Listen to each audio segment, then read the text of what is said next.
checking behind, hit top pair. Uh, I think I usually bet. Okay. And then I bet again. Just for value, he like clicks me. I don't know. What do you do here? Like you never fold.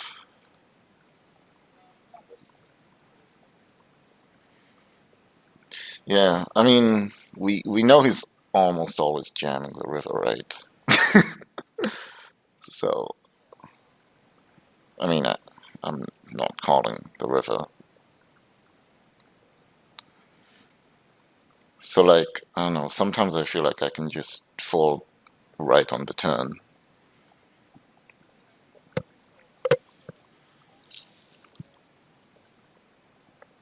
Okay. What's the bottom of your, like, jamming range on the turn?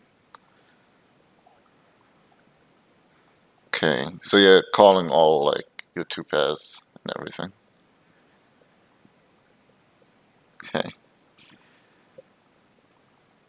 Ronald Lee, he's pretty bad, I think. I don't know, his standard bet. Guess I barrel. I mean, it's very standard call, but I don't think he's ever bluffing, which is.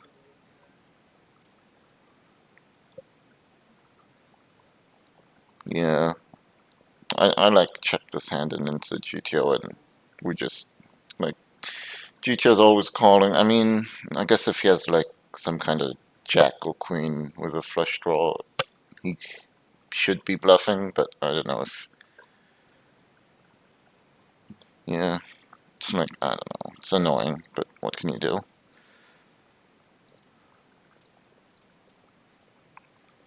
Oh, this was interesting.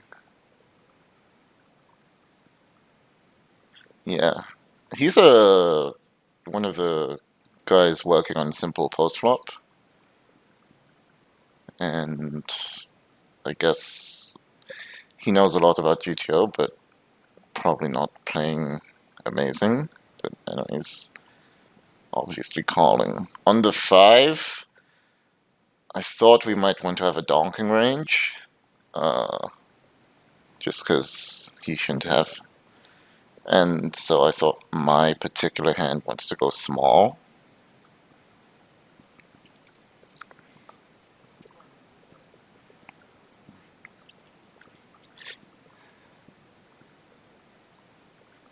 Well, half pot's not really a thing in GTO here. I'm pretty sure it's going to be either small or large. Yeah, like basically our aces want to go small mostly, and then our fives, like with weak kickers, want to go large. Fives with a king, maybe small, and then like our air hands kind of want to mix, if I remember. And then on the river, I thought I could block bet, but he jams and I just fold. But so I wanted to check this.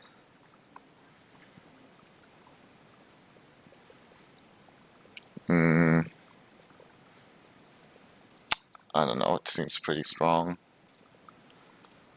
Like I could, like, if I played a 5 this way, I could call those for sure.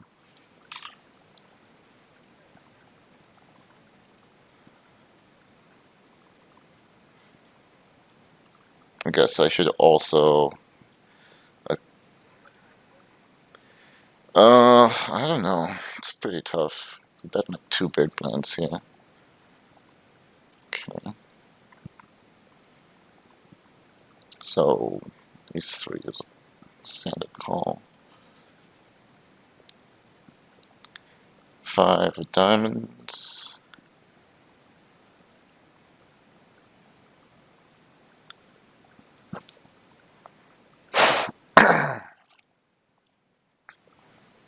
No donking range. I thought we'd be donking a lot more. I mean, we're donking quite a bit of 5s, but there's no point in donking aces here.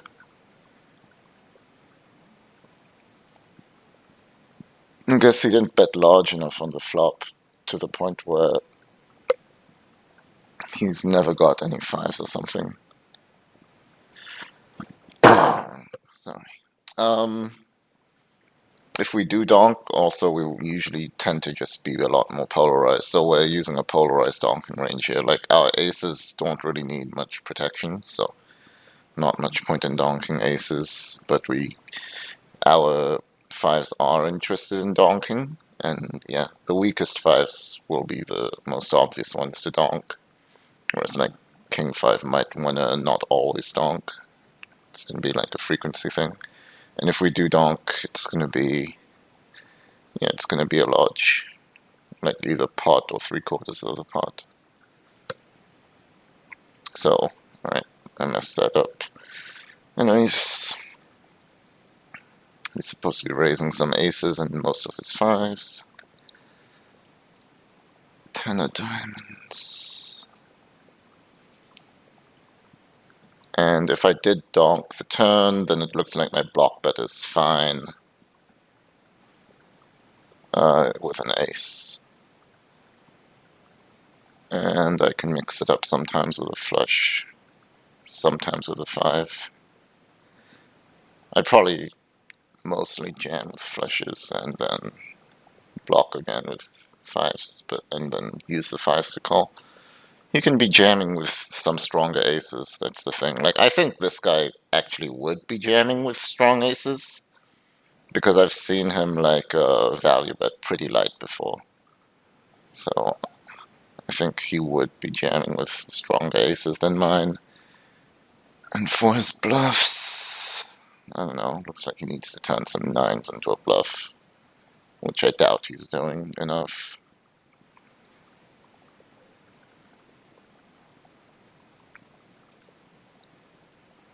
And our hand is like a frequency thing, but yeah, pretty tough. But I'd probably lean towards folding, considering I don't think people will be jamming nines as a bluff. Yeah. Okay. Baby Federer, pretty solid player. Maybe a bit more on this passive side. Oh god, this is so bad. Okay. Yeah, I already checked this. It is a thing to pot it on low ped boards. Not 10-7-7. So here we 3x'd.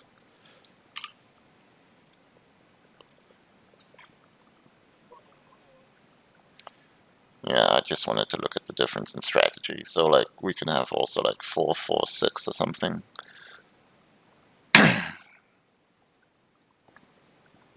So in 4-4-6, what is going on? Why are we checking entire range? Oh, that's heads up, okay.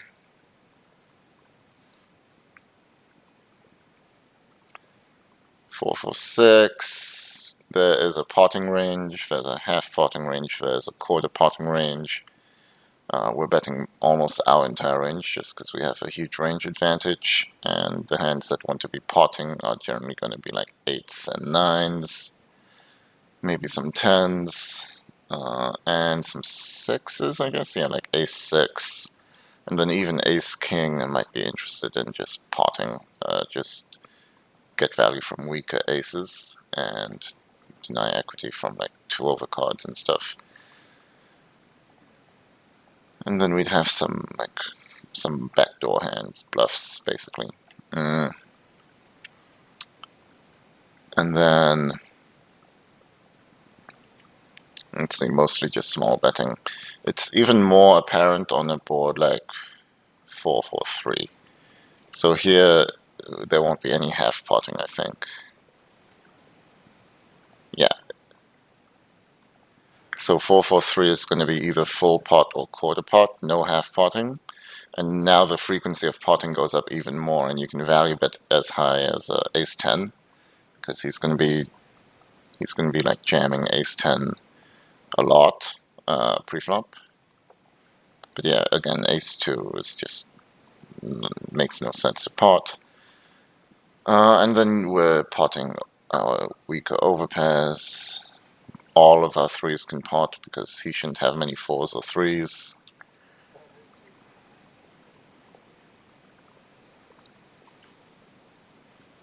I think if he's jamming, we have to call ace king for sure. Uh, oh, sorry. So pot. He's supposed to jam with like 6-5. I guess some kind of flush draws, like ace 6 and ace 7. I'm not sure why.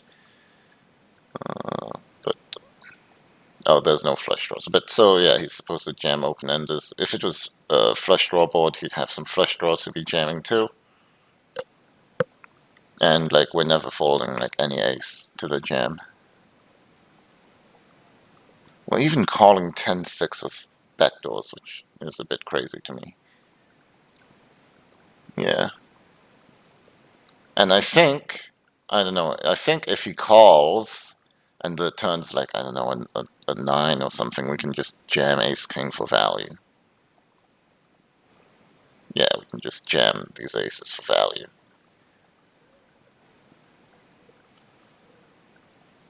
Or like, at least bet half pot. We can basically barrel our entire range again on the turn if we potted the flop.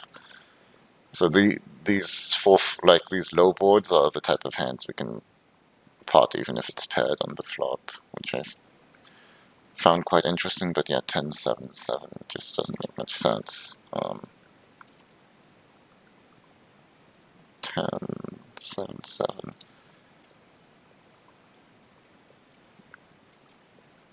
Yeah, here we just go small only. He's got enough 10s and 7s in our range, and our own 10s don't need much protection, so no point in going large here ever.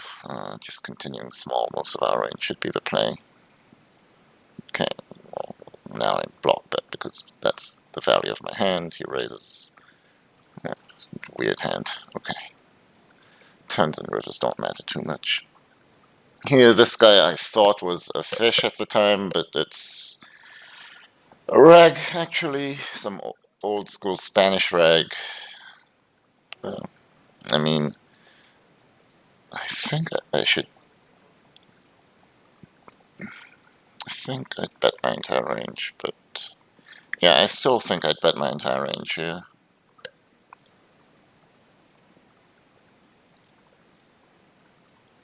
But he should obviously have a ton of check raises because, like, he's got a lot of kings, and his other hands don't play too well by check calling. So yeah, he's like, yeah. So we are indeed betting our entire range, and he is indeed check raising a ton here. He's even check raising most of his 7s. Like, he's basically not check calling much apart from ace high and some 2s. And then like these kind of backdoor type of hands want to check raise, so he can basically play check raise or like check call.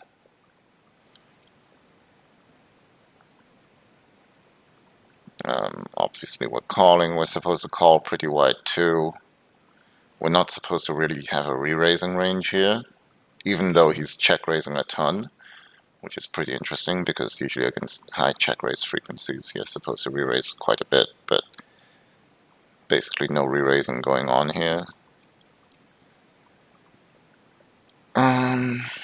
So obviously I called. Easy call again, nothing to do. And he's jamming the river, which is kind of scary. I mean, GTO is supposed to call every king, but I don't know.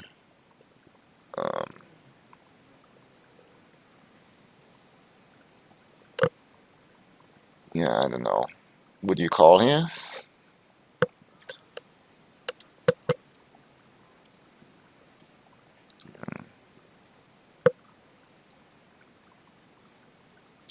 Yeah, I think it's a really tough spot. Like, I wonder what hands he should be turning into a bluff, maybe. That could be something to look at. So the turn with the Queen of Hearts or some other heart. Yeah, Queen of Hearts, and then 5 of Spades. And he bet pretty small on the turn, I think. But he's supposed to be betting like half pot in general.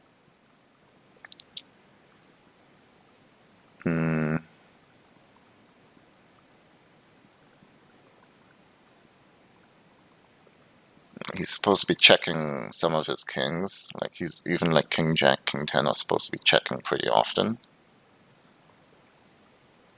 So that's already something that he's probably not doing enough. And I guess all his flush draws will be barreling. Yeah. Like most of his draws will be barreling. Although he's supposed to check some of them, but not too many. Anyways, so he's betting rather small. My hand's a pure call. If I didn't have the backdoor flush draw, I could consider raising on the turn sometimes. 5 of Spades. Yeah. And he is supposed to jam his weaker kings on the river still. So that's like if he check raise King 3, which I'm not sure about.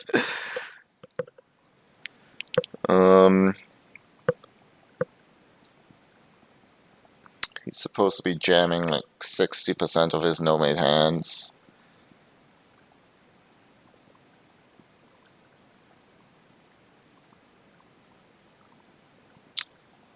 Let's see the no-mate hands he's supposed to jam. I mean, it's basically a frequency thing. Like 60% of the time you can jam, or like 70% of the time you can jam no-mate hands.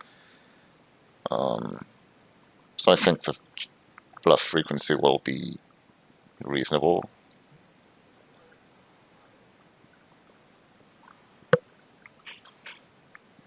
Yeah. So it's pretty close, but I mean, given he's supposed to check a good amount of kings on turns and rivers, does seem kind of okay to like, I don't know, GTO's even calling queens here, so. It's even calling some 7s, that's nuts.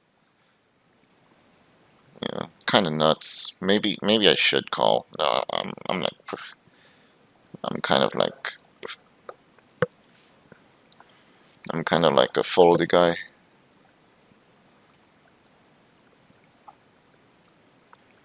Okay, tough player. Yeah, I don't know if I should call or raise. That is my question, I guess. It's already tough on the spot flop. Yeah.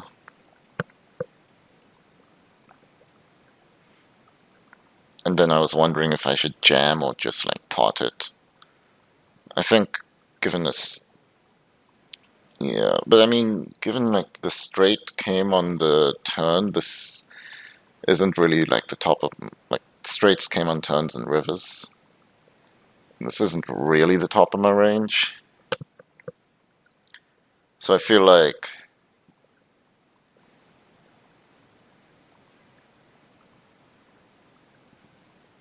right, yeah. But I feel like I could be jamming like a lot stronger hands and like a bunch of bluffs.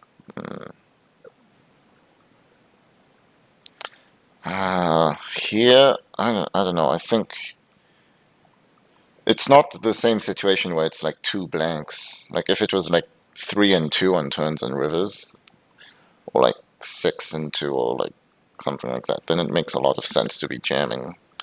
Here, I don't really think so.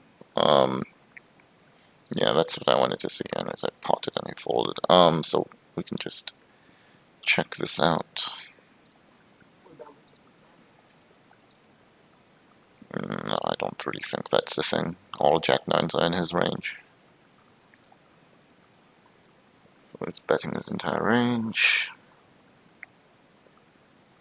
Okay, most of our queens need to raise. That's interesting. Like, every suited queen is raising, and even like our weaker queens will be raising at some frequency. So we really need to have like a high frequency of raising big blind first button, which I'm not doing nearly enough, looks like.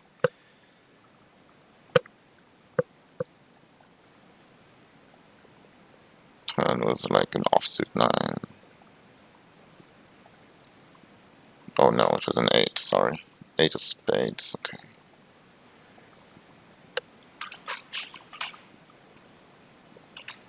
Five hearts. We can check out another sim too to see different runouts.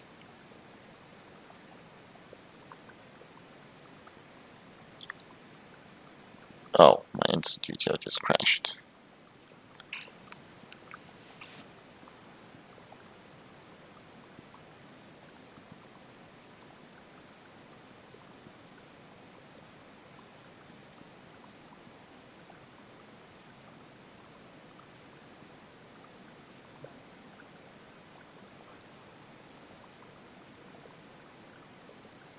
I don't know. There's like this other GTO database now that just came out by Simple Post Flop. Well, I haven't got it. It's still in beta. Like they don't have small blind versus big blind or but big blind versus button sims, but they got heads up and one of the three ways.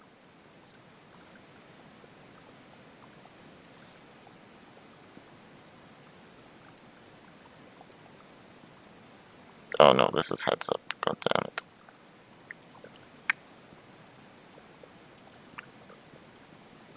No, this is button versus small blind. Okay. All right.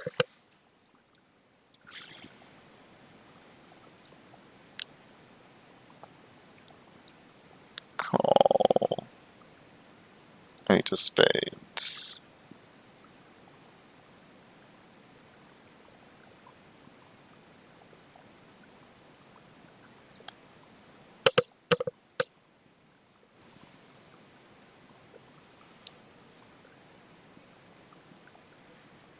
Checking full range.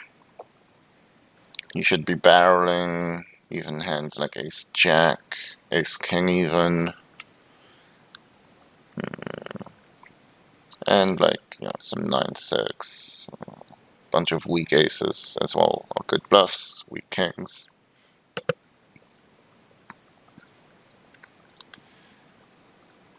Five of hearts. So there's a bit of a jamming range, but not too much, although Queen 7 might be strong enough to do it, looks like. Jack 9 wants to kind of mix it up. Two pairs want to mix it up, so yeah, we could be jamming. We should be block betting all of our 10s. For sure. Block betting ace 8 as well. Block betting 10s with a 2 pair, so 10-8, for example, makes for a great block bet. 10-5 makes for a great block bet. And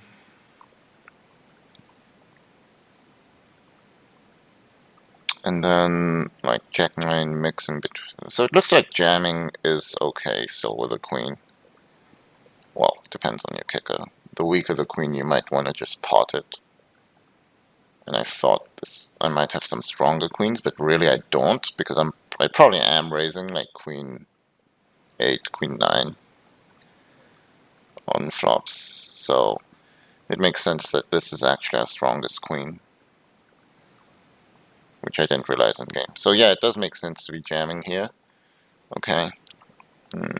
Let's see how things change on some more blank runouts. So let's say like a 6 on the turn.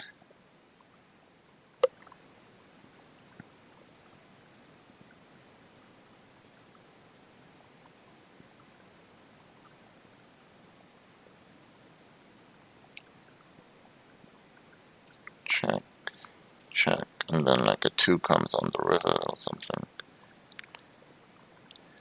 Here we can jam all of our queens, basically.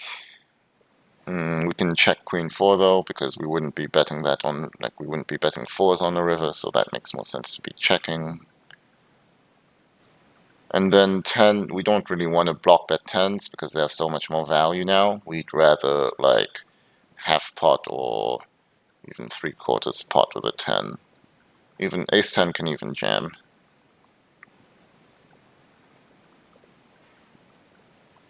And we're bluffing all no-mate hands that are not ace high, pretty much.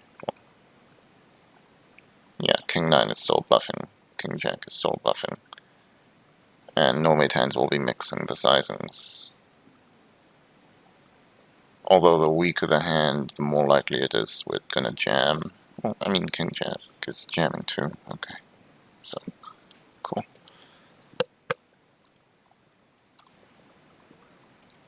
Yeah. King 8 raise. I mean, I don't know if I should be betting my full range on this flop, but I feel like it's still dry enough to the point where I can bet most of it, and definitely this hand wants to bet small. Okay, then I think now we should start checking and use this as a bluff catcher. I think he should have enough bluffs, so I just call down.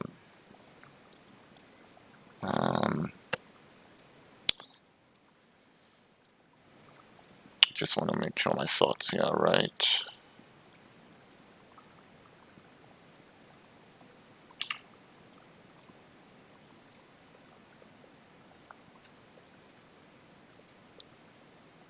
Okay, betting close to range, small, makes sense. No large betting, makes sense.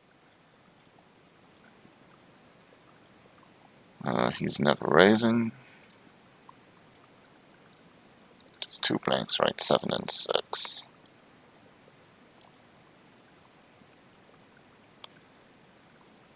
So the thing is, here out of position, I should probably be checking a lot of flushes too, I guess. I'm not sure.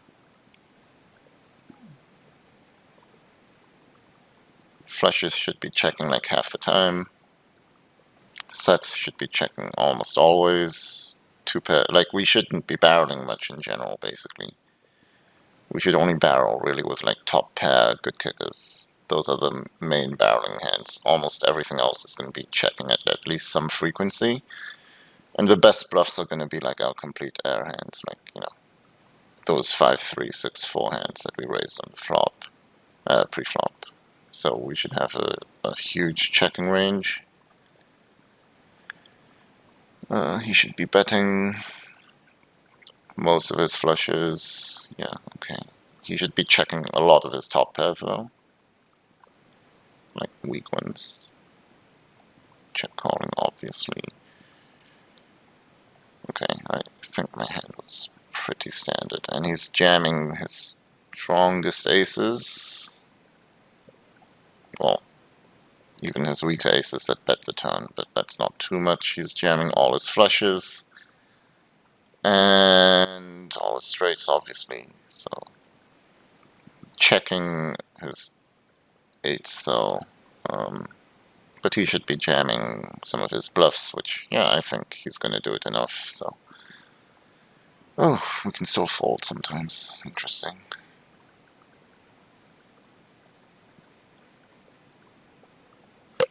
I thought we'd be calling more.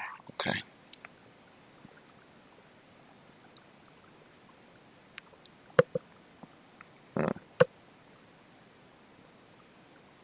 It's like 50-50. Yeah, but I think he's still going to be having enough bluffs, but it's good to see that this should be played kind of like GTO.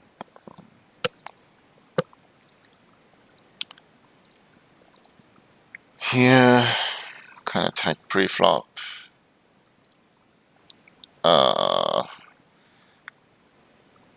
I thought that at this stack depth I shouldn't be having too much of a calling range. My calls would mostly be And my calls would mostly be king high, I guess. Maybe like, I don't know, some queens with a cut shot or backdoors. That's probably what my calling range would be consisting of. I don't, like Jack 6 might be a weak enough kicker to where I should call also, actually. And I might rather raise only like Jack 8 or Jack 9 plus. So maybe this could go into my calling range. And then 5-6 to 5-10 maybe also goes into my calling range. I decide just to raise because he's got high enough of a c-bet, but maybe not the best. And then, I don't know, I'm just betting half pot like I would with a flush draw, I guess. And then, okay.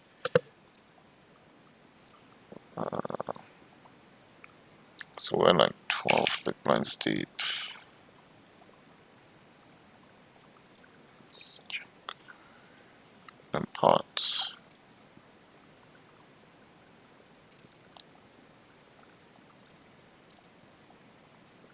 So he should be betting close to his entire range here. Which he probably will be. Yeah. So Jack 7 and Jack 6 will be our calls. Jack 7 and worse. I thought we'd be raising Jack 4 more, but looks like not. For our 5s, yeah, we want to raise like King 5 and Queen 5 only, and some of our weaker 5s. And yeah, King High wants to mainly call. Queen Highs with backdoors will mainly call. Okay. Okay, cool. Turn is kind of standard. Okay, I need to.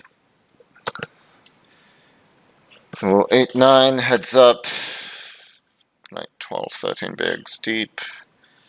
Oh, this was interesting too. Okay, so here I don't. I mean, I could raise this hand on the flop for sure. It's got very good equity and.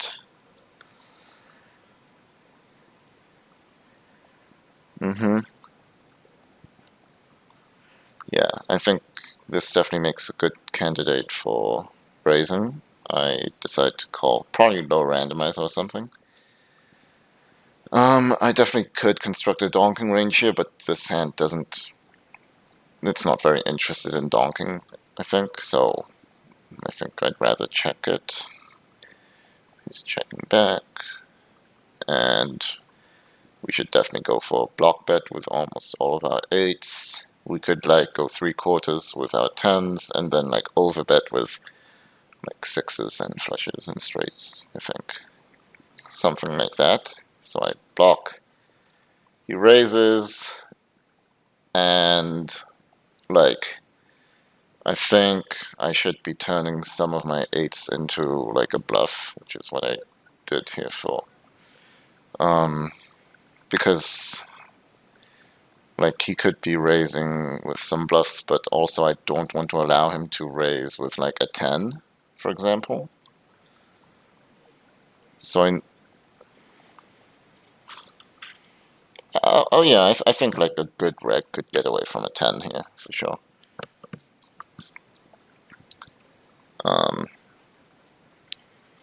Yeah, I just wanted to make sure I had the right combo for it. Well, he had full house, so what can I do? But yeah, he played pretty well, I think. Anyways, for me, definitely want to check the river play mainly. Stack depth is right.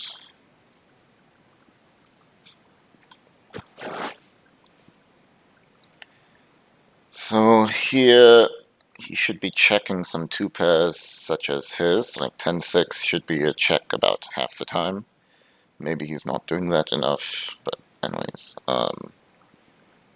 the strong 2 pairs want to bet almost always, and 8-6 wants to bet more often than not, so 10-6 was the best candidate to be checking, but okay. And he should actually be bluffing quite a bit, like 50% c-bet is quite high here. checking weaker tens, but betting the stronger ones. Okay. Our 9-8. Oh, it's almost a pure call. Okay. Thought it'd be raising more often. I mean, with the club you can raise like a quarter of the time, but that's still not such a high frequency. 10-9.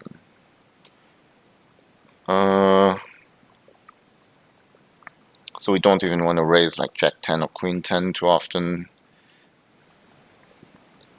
So not very high of a frequency. We're mainly raising 10-9 and straights.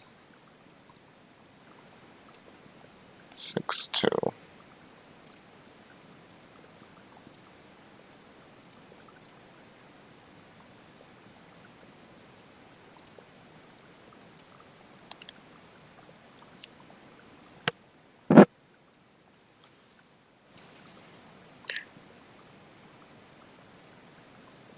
So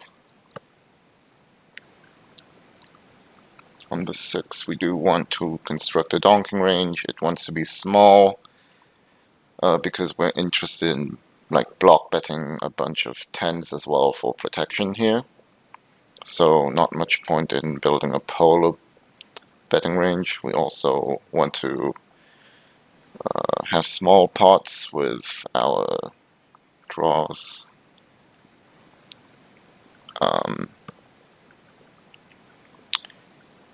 And 6s don't need too much protection. Sets still only want to be blocking like about half the time, so not too often.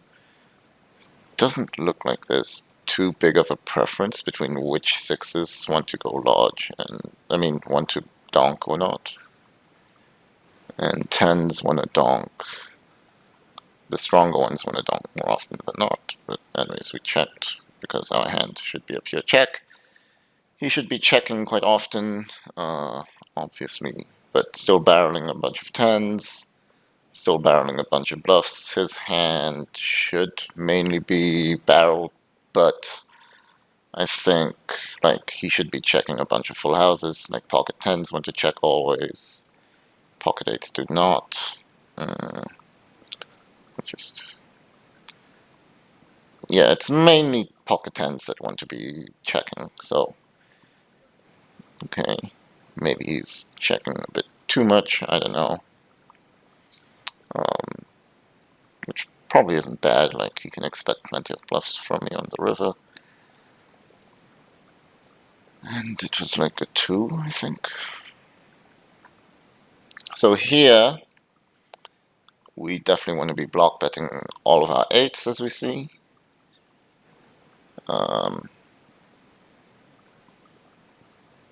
We don't have 10-8 because we raised that on the flop, but all 8s want to block bet.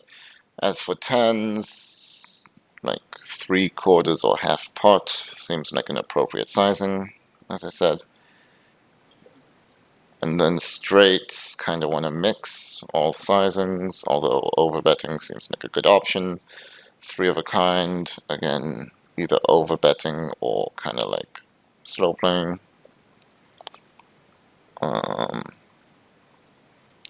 Yeah, and then for our bluffs, yeah, we have to mix our bluff sizings, and we're bluffing everything that isn't king high, basically, so makes a lot of sense. So I did block with my combo, which is good. And then obviously he raised. He can have some jams, but I guess like raising to 5 big blinds was very reasonable. And the hands I should reshove, I shouldn't. So 9-8 looks like just a fold, interestingly enough.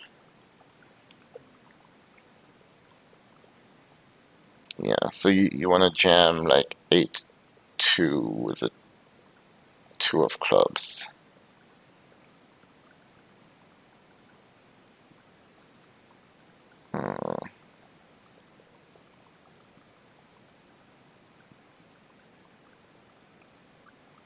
Queen 10 looks like it could be a value jam, which is kind of funny.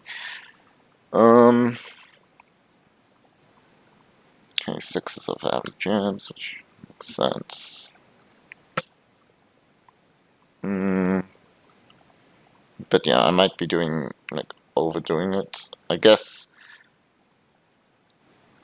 like we shouldn't have too many 7/9s in our blocking range. So, and he should be barreling all straights on the turn. So blocking a straight isn't too important of a factor here, since he should be value betting them all on the turn. So we'd rather use like just weaker kickers that have a flush draw blocker. So 8-2 is the one that makes the most sense to be reshoving as a bluff.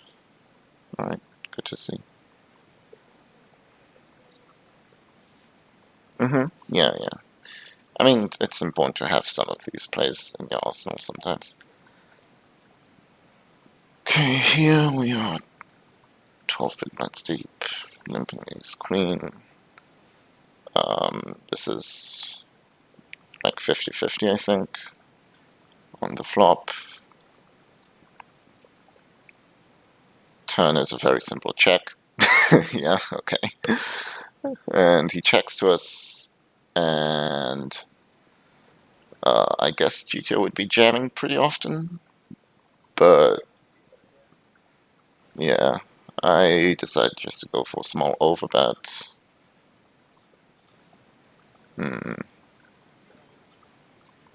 Yeah, I guess like jamming could get some hero calls from like some pair plus blocker hands. So jamming makes sense. Well, anyways, I cooled him here, so. But yeah, I already checked this hand. 982.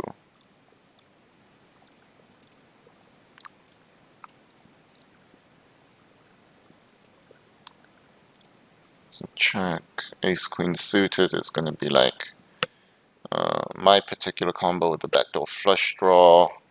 Might prefer to check, but ace queen off is going to be like 50-50. Ace king is 100% c-bet, so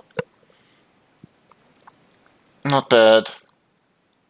Turn with the 5 of spades.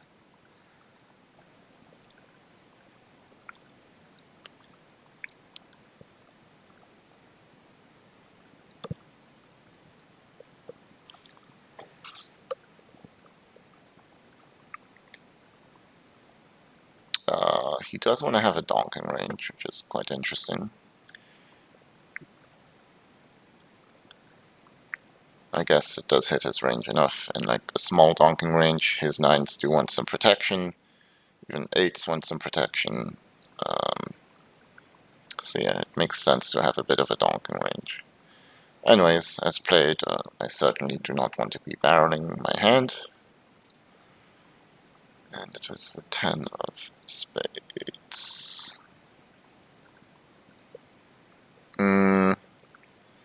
So his hand wants to go for block bet. Okay, maybe not. It wants to check, okay. But in general, nines with a spade want to block bet just because a lot of 9s would be interested in block betting the river for value. So in general, I would be block betting 9-2 also. But anyways, and then his 8s want to check. So 8s with a flush, well, those don't exist. I guess 2s with a flush make the most sense to be checking, since all 2s would check the river here. I mean, some of them are actually... No, this is a 2 pair. Okay, yeah, all 2s are checking. Well, sometimes you can turn like 6-2 with a spade into a bluff, which is really interesting.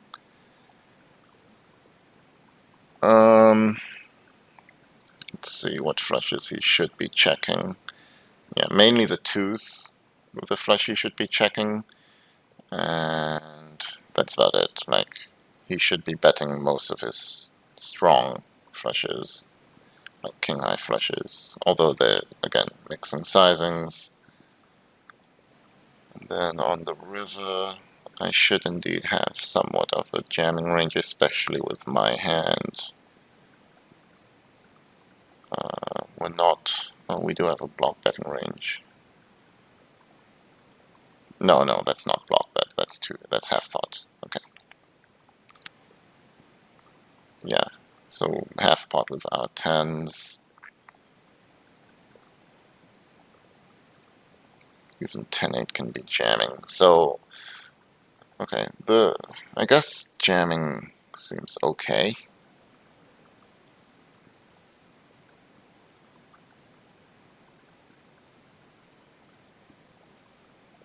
Yeah. Mm, six big blinds is used as often as jamming though, so it's like both options are fine between jamming and not. Uh, I don't know. What do you prefer? Like jamming or overbet or like half pot or something? It's weird.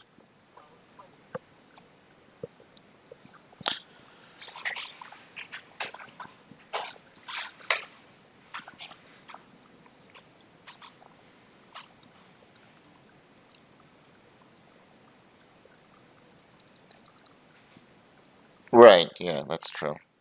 Yeah. Well, not this. Well, if I have a bluff, I could. Like if I have like I don't know, Jack six.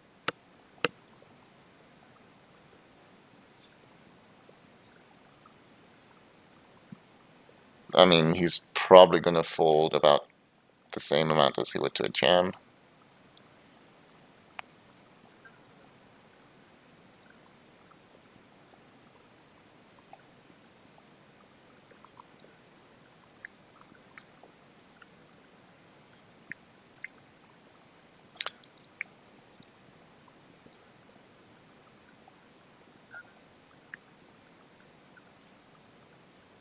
Mm, okay. What hands are interested in potting here?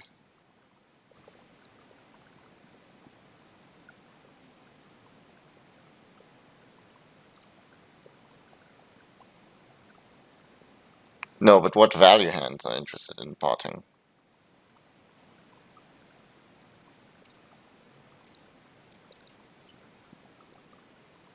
No, nine is way too thin.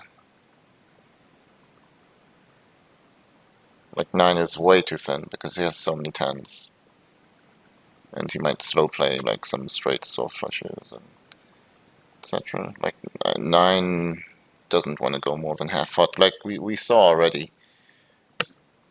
Even tens want to bet only half pot. So like potting, potting would be for um, two pairs maybe. Although two pairs could also just overbet or jam. So like this is a spot where we need to simplify the GTO strategy.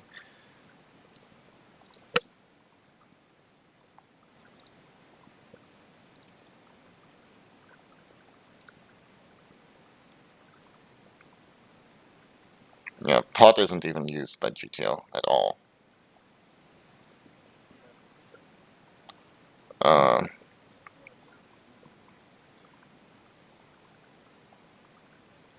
yeah.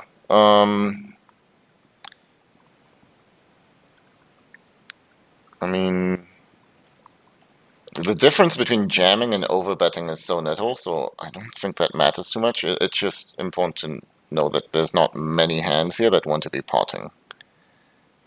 Like a 10 doesn't want to pot, it wants to bet half pot, or three-quarters of the pot.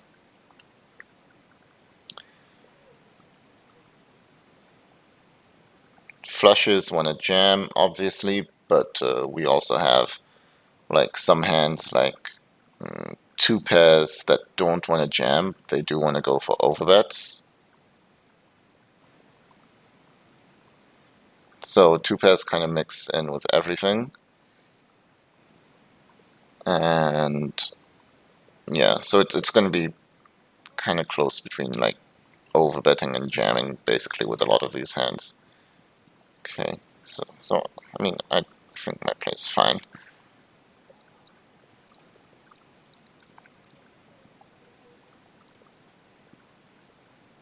Okay, this is the worst bluff ever, but This guy's a random. Okay, this is just the worst. Just don't bluff randoms. I think I just marked this to remind myself not to bluff random players. Okay. Queen 9. He checks. I mean, I guess I value bet. Um, I guess my question here is, what sizing would you choose?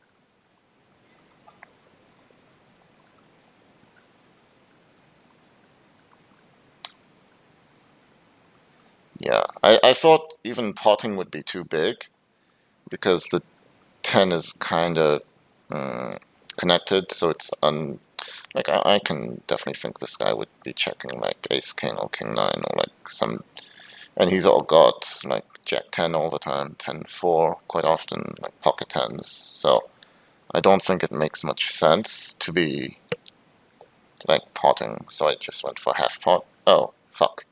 Okay. I think I should go for half pot. Well, I mean, I can't fold. Um, I think I just jam here. Like, it's a strong hand. We've got, yeah.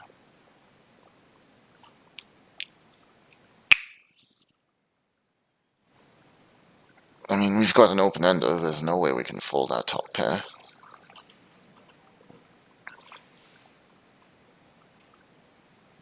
Yeah. I mean, he's a bit weird, so he raise folded. I don't know what he's doing, but okay. Uh, yeah. Maybe he's got like ace 9 or something. But I mean, what is he raising, like clicking back raising, right? He's saying he's got a straight. Or something like that. Like, but why would he raise a straight?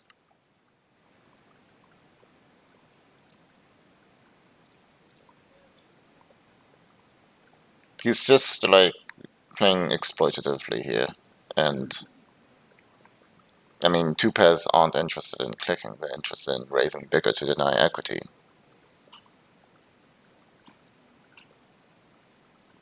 Yeah, maybe, but raising two pairs, like small, just.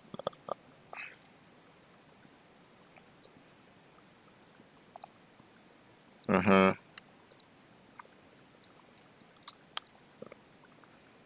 No, I think my jam is actually pretty standard. I was mainly confused about my probe sizing, to be honest. So.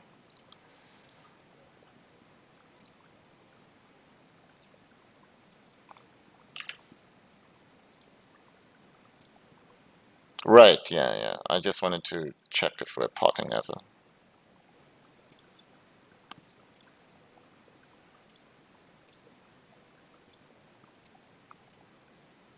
Like sometimes I even see just block betting. Let's see, check this flop.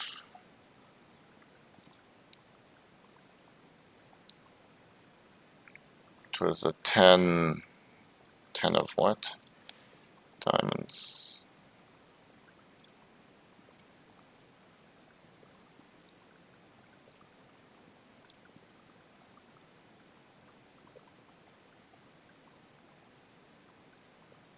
Probably 3/4 is a decent sizing.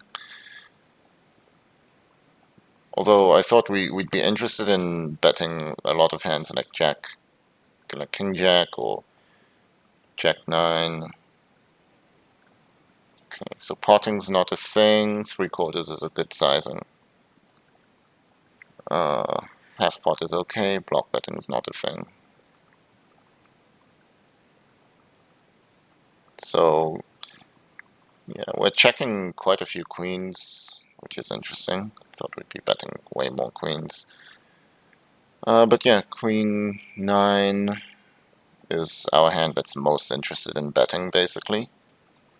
And like 3/4 makes a lot of sense.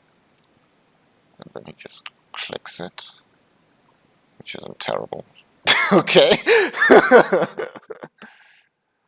And I mean, I should reshove like Queen 10 and King Queen. Queen 9 might be a bit too weak. Okay.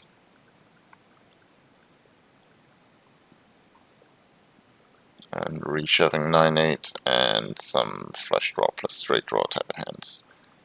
Okay. I'm not too concerned about my jam still. Scotty.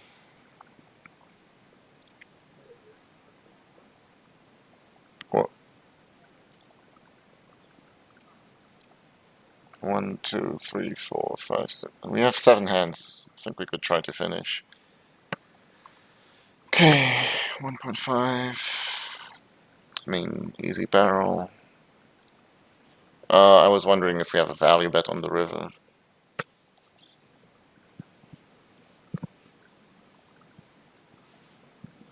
Like, I mean, the only sizing is all in. Like, no, there's no other option than all in here.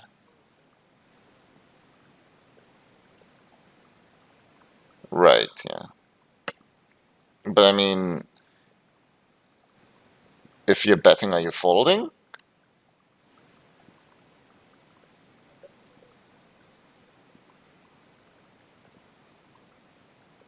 Like, jamming is the only sizing to use here.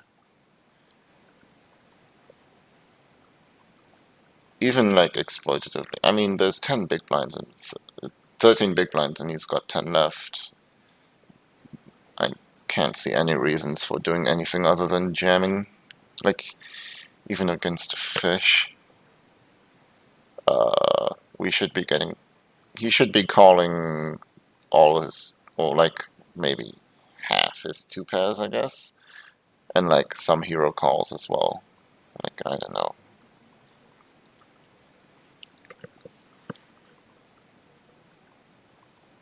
Yeah. Yeah, this is pretty interesting. Anyways, I checked, right?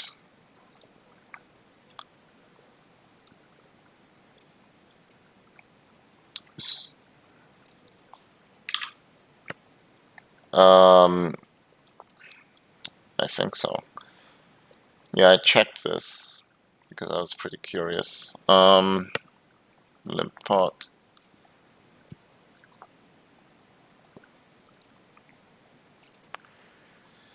Check. 1.5 here is a good sizing to use, especially with our hand. Calls. Turn was a blank. Let's just put a random 2 or whatever.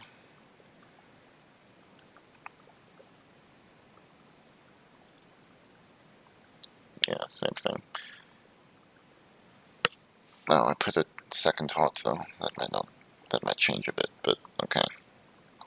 Anyways, we're obviously barreling now King 9. I did barrel the size. And he's supposed to call a good amount of jacks. He should be folding like his naked queens at this point actually, which is something he might not be doing. I don't know. But he's got plenty of like queen plus flush draws and pair plus queens to be calling. And he should be calling all like pair plus flush draws. And then the river was a 9. It's checking. Like, the thing is, he's supposed to check his entire range to us, right? So I thought he might have a donking range, but if he's checking his entire range, like, he's supposed to be checking his entire range to us, and we're still jamming King 9 for value. So, like, if he has a donking range at all, it means we should be jamming even more, pretty much. And we should have, like, enough queens in our barreling range as well, basically. And yeah, the only sizing was jam. What do you mean I skipped it? Yeah, I didn't. I wanted to check that spot, but now I know better. Why did I mark this? Oh, probably because we have a probe opportunity now with our terrible gut shot. But I mean, I have to bluff sometimes. I mean, we have to bluff our flush draws and our gut shots and our straight draws. Yeah. And then we're value betting our queens. It's pretty simple strategy. And we're value betting like some of our two pairs, but not all. So, oh god, this is just terrible. But I mean, this is the sizing to use. And that's the worst card in the deck. But I have the worst card in my range. So, like, I'm unblocking some of his hands that could call turns. Like, I'm unblocking flush draw, so I have to bluff sometimes. This is probably the best combo to bluff, but the thing is, I thought I wouldn't even be value betting queens that often, so then I could just block bet, because that's what the sizing I'd use with my queens. Yeah.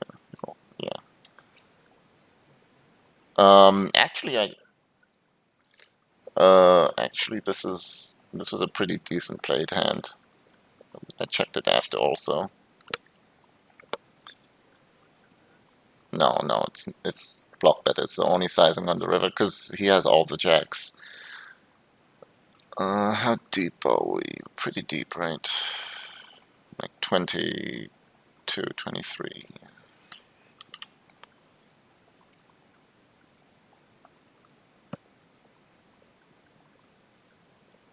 Okay.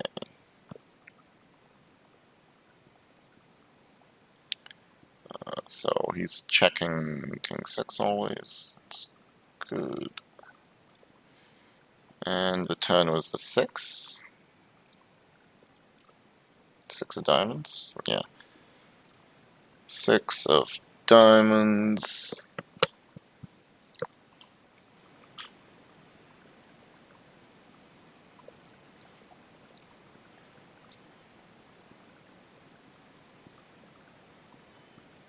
So let's look at our probing range a bit as well.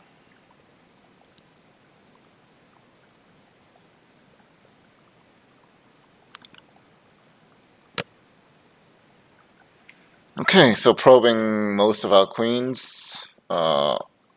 Yeah, like even top 2 pair will be probing. We will be checking queen 3 sometimes. Jack 6 and Jack 3 make a lot of sense to be checking. He'll be delaying his queens. What about 6 3?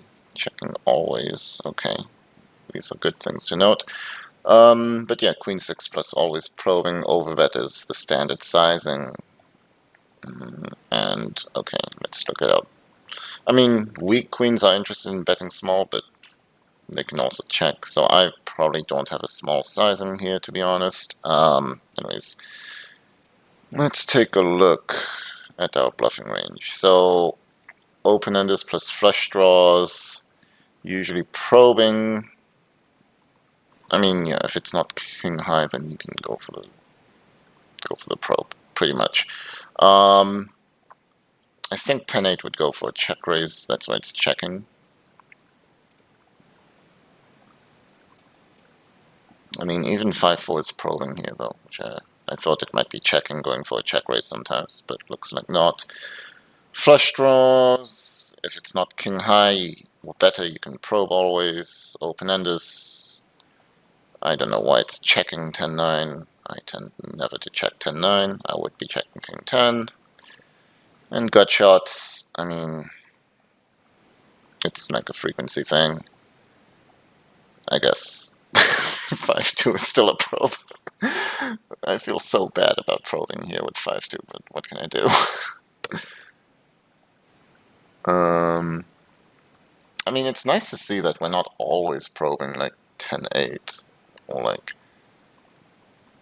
5-2 suited. I'm not sure why it's probing 5-2 off, but checking a lot of 5-2 suited.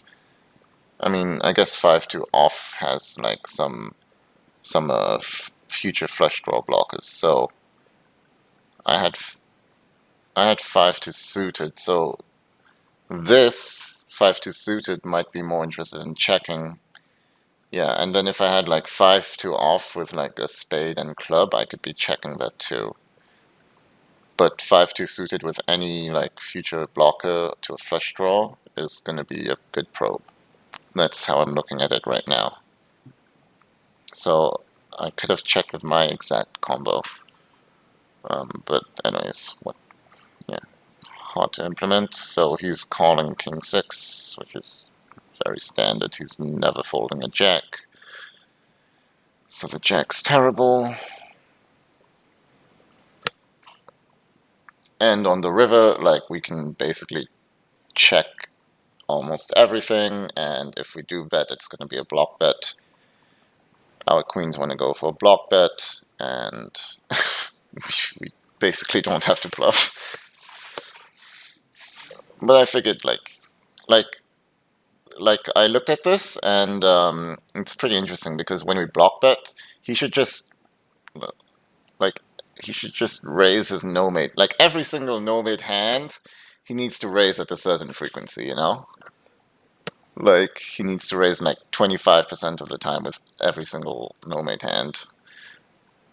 He needs to call like sometimes with like 10-9 or like his weakest kings. No, I don't think anyone does. So like considering that he's never like people aren't gonna raise like nearly enough. I think bluffing more than GTO makes a lot of sense. Yeah, and then we can probably check some like without queens. We can play like this. So kind of like the way I played my hand, especially with my combo.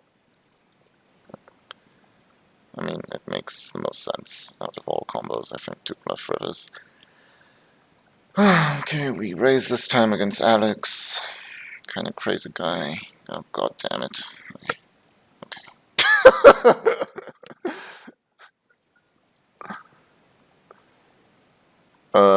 Turn equity, so barrel. And he fucking had a7. Nice one, bro.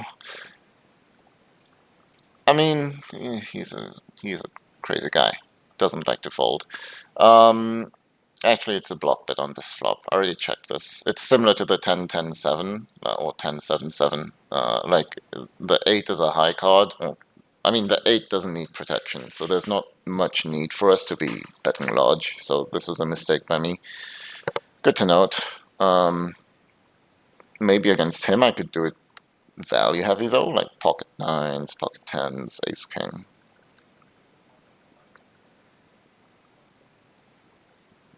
I don't think I want to. I mean, yeah, 3s plus makes sense.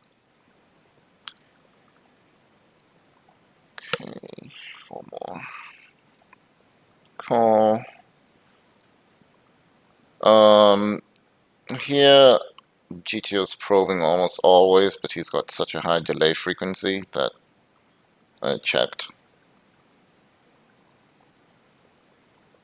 Yeah, that's true. Yeah. So maybe I should just play similar to GTO then. GTO would be checking hands like 9-6, probably 10-6, and 9-3. I don't know about 6-3. 6-3 might probe. 10-9 would probe for sure. And 7-8 would probe mostly, but I decided just to slow play. And it's crazy because he jammed king 9 for value on the river. Which I think is... Yeah, I think that's way too thin. I mean, maybe not. Yeah, maybe. Well, like 13 big blinds deep he raised. So we can check out our probing strategy. King 9, his hand actually is a check quite often.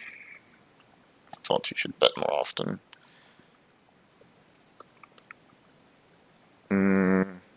What does it turn? A 6 of hearts, I think?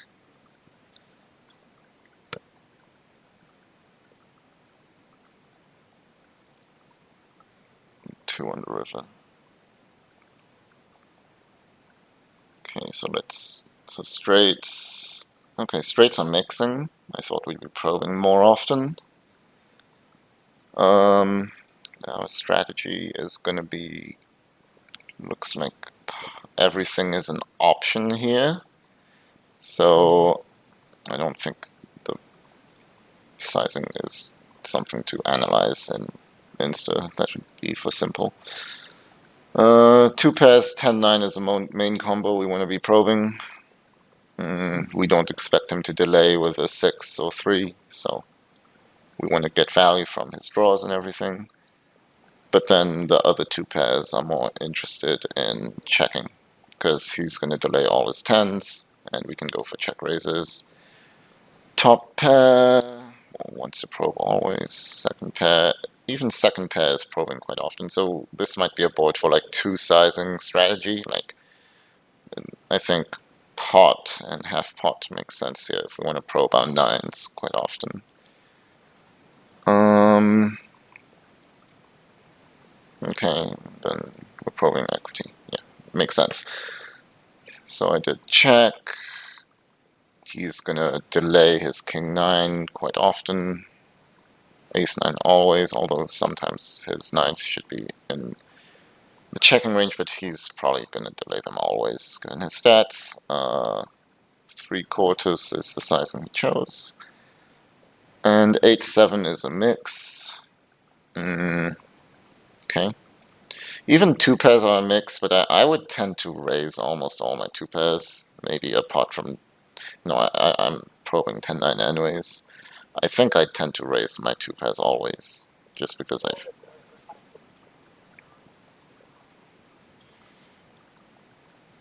they just need more protection than a straight, right? So I would tend to call more often with a straight than with 2 pairs, basically. And then we don't have many top pairs, but yeah, top pairs are always raised because it needs the most protection. And it was 2 of hearts. Checking. King 9 can be a jam. Okay, nice to see. Pretty thin.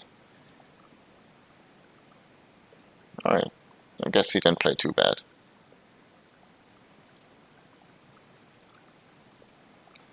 Alex, here, standard check. Might be a bit big. Probably is big. I don't have strong 10s in my range.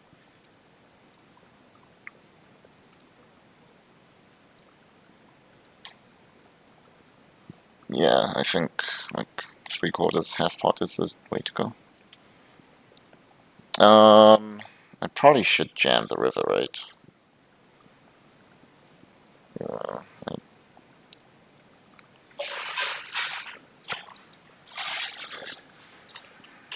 I think he'd call too. Yeah, that is not. Yeah, I don't like this. I should have jammed.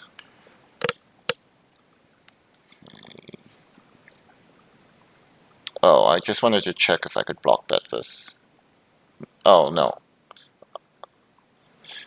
Why not 3/4? I mean, we get value from 3s.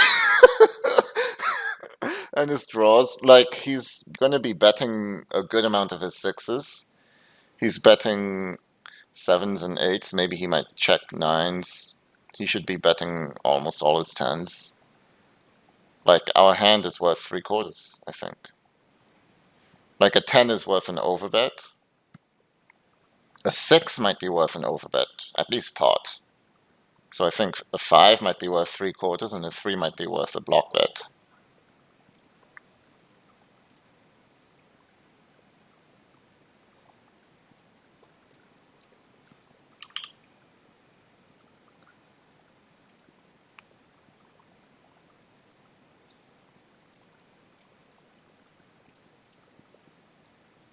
Yeah, I mean, obviously I'm talking about GTO.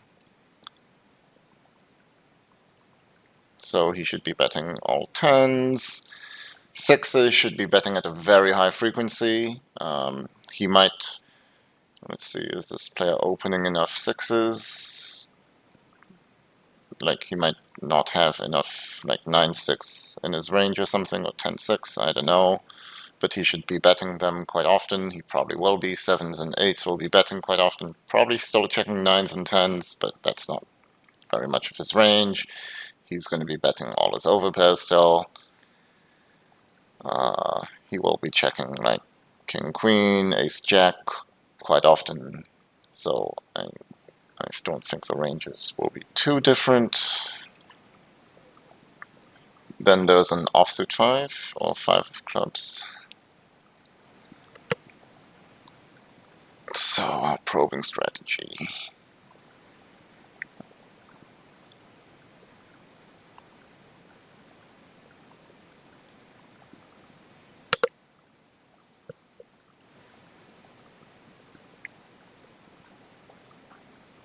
No, it's just taking a while. Alright, so tens are overbet, as we said. Okay. Sixes, ace 6 can be an overbet. The other sixes should be 3/4 in general. 5 should be block bet. Okay. Important to note that threes are still block bet quite often. Yeah. Like, I think if I node locked, I could find I could find 3/4 basically. Yeah, like if I node locked, I would be finding a lot of 3/4 with fives, I think. But yeah, I guess it's too thin to bet 3/4 here. He calls, that's bad river, but we got value. I think he needs to bluff his hand on the river. So I did this. He's calling, and then it was like, he needs to bluff his hand on the river. I mean, I'm checking a turn on the river, obviously. It's bluffing quite often. I mean, 30% of the time or something. Like, he had a club, right? Yeah.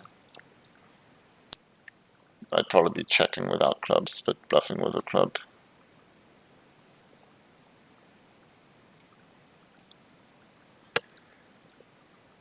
What is this?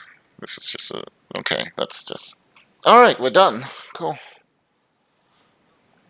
Yeah, not much, not too many hands I want to go through even more, so that's nice to see. Alright,